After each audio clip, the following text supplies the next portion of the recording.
Bom dia, gentes. Vamos para a nossa leitura de hoje, Lucas capítulo 20. A autoridade de Jesus é questionada. Certo dia, quando Jesus estava ensinando o povo no templo e pregando as boas novas, chegaram-se a ele o chefe do sacerdote, os mestres da lei e os líderes religiosos, e lhe perguntaram: com que autoridade estás fazendo estas coisas? Quem te deu esta autoridade? Ele respondeu: eu também lhes farei uma pergunta. Digam-me, o batismo de João era do céu ou dos homens? Eles discutiam entre si, dizendo: se dissermos do céu, ele perguntará: então por que vocês não creram nele? Mas se dissermos dos homens, todo o povo nos apedrejará, porque convencidos estão de que João era um profeta. Por isso responderam: não sabemos de onde era. Disse então Jesus: tampouco lhes direi com que autoridade estou fazendo estas coisas. A parábola dos lavradores. Então Jesus passou a contar ao povo esta parábola. Certo homem plantou uma vinha, arrendou-a a alguns lavradores e ausentou-se por longo tempo. Na época da colheita, ele enviou um servo aos lavradores para que lhes entregassem parte do fruto da vinha. Mas os lavradores os espancaram e o mandaram embora de mão vazia. Ele mandou outro servo, mas a esse também espancaram e o trataram de maneira humilhante e mandando embora de mão vazia. Enviou ainda um terceiro, e eles o feriram e o expulsaram da vinha. Então o proprietário da vinha disse: que farei? Mandarei o meu filho amado, quem sabe o respeitarão.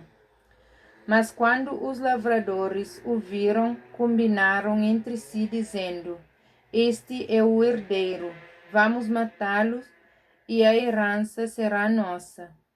Assim lançaram-no fora da vinha e o mataram. O que lhes farás então o dono da vinha? Virá, matará aqueles lavradores e dará a vinha a outros. Quando o povo ouviu isto, disse: que isso nunca aconteça.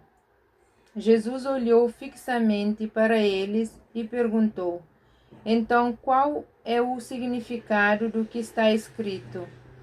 A pedra que os construtores rejeitaram tornou-se a pedra angular. Todo o que cai sobre esta pedra será despedaçado, e aquele sobre quem ela caiu será reduzido em pó. Os mestres da lei e os chefes do sacerdote procuravam uma forma de prendê-lo imediatamente, pois perceberam que era contra eles que ele havia contado esta parábola. Todavia, tinham medo do povo.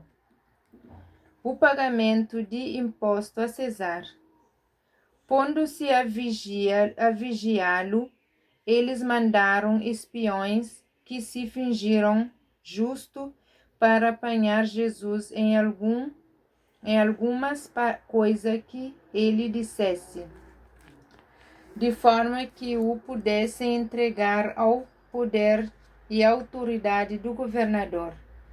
Assim os espiões lhe perguntaram: mestre, sabemos que falas e ensinas o que é correto e que não mostra parcialidade, mas ensinas o caminho de Deus conforme a verdade. É certo pagar imposto a Cesar ou não? Ele percebeu a astúcia deles e lhes disse: mostrem-me um denário. de quem é a imagem e a escritura que há nele? De Cesar, responderam eles. Ele lhes disse: portanto, deem a Cesar o que é de Cesar e a Deus o que é de Deus. E não conseguiram apanhá-lo em nenhuma palavra diante do povo. Admirados com a sua resposta, ficaram em silêncio.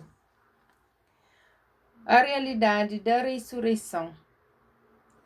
Alguns dos saduceus que diziam que não há ressurreição aproximaram-se de Jesus com a seguinte questão: Mestre, disseram ele, Moisés nos deixou escrito que se o irmão de um homem morrer e deixar a mulher sem filho, este deverá casar-se com a viúva e ter filhos para seu irmão. Havia 7 irmãos. O primeiro casou-se e morreu sem deixar filhos. O segundo e o terceiro, e depois também os outros casaram-se com ela e morreram, os 7 sucessivamente, sem deixar filhos. Finalmente morreu também a mulher. Na ressurreição, de quem ela será esposa, visto que os 7 foram casados com ela? Jesus respondeu: os filhos desta era casam-se e são dados em casamento, mas os que foram considerados dignos de tornar parte na era que há de vir e na ressurreição dos mortos não se casarão nem serão dados em casamento. E não podem mais morrer, pois são como os anjos. São filhos de Deus, visto que são filhos da ressurreição, e que os mortos ressuscitam. Já Moisés mostrou no relato da sarça, quando ao Senhor ele chama Deus de Abraão, Deus de Isaque, Deus de Jacó. Ele não é Deus dos mortos, mas de vivos, pois para ele todos vivem. Alguns dos mestres da lei disseram: respondeste bem, mestre. E ninguém mais ousava fazer-lhe perguntas. O Cristo é o Senhor de Davi. Então Jesus lhe perguntou: como dizem que o Cristo é filho de Davi? O próprio Davi afirma no livro de Salmos: o Senhor disse ao meu Senhor: senta-te à minha direita, até que eu ponha os teus inimigos como estrado para os teus pés. Portanto, Davi o chama Senhor. Então, como é que ele pode ser seu filho? Estando todo o povo a ouvi-lo, Jesus disse aos seus discípulos: cuidado com os mestres da lei. Eles fazem questão de andar com roupas especiais e gostam muito de receber saudações nas praças e de ocupar os lugares mais importantes na sinagoga e os lugares de honra no banquete. Eles devoram as casas das viúvas e, para disfarçar, fazem longas orações.